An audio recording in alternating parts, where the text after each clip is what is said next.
അടിപൊളി മണം.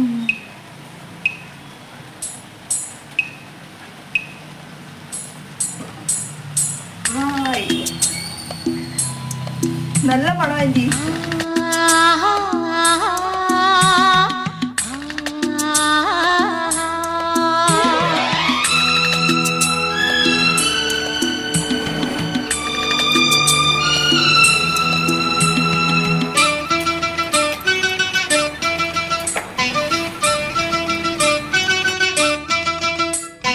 നീലക്കുയിലെ ചൊല്ലു മാരിക്കിളിയെ ചൊല്ലു നീ എന്റെ മാരനെ കണ്ടോ തങ്കത്തേരിൽ വന്നിൻ മാറിൽ പടരാനിന്നിൻ പുന്നാരത്തേൻ കുടം വരുമോ മുത്തിച്ചുവപ്പിക്കാൻ കോരിത്തരിപ്പിക്കാൻ എത്തുമെന്നോ കള്ളനെത്തുമെന്നോ മുത്തിച്ചുവപ്പിക്കാൻ കോരിത്തരിപ്പിക്കാൻ എത്തുമെന്നോ കള്ളനെത്തുമെന്നോ നീലക്കുയിലെ ചൊല്ലു മാരിക്കിളിയെ ചൊല്ലു നീ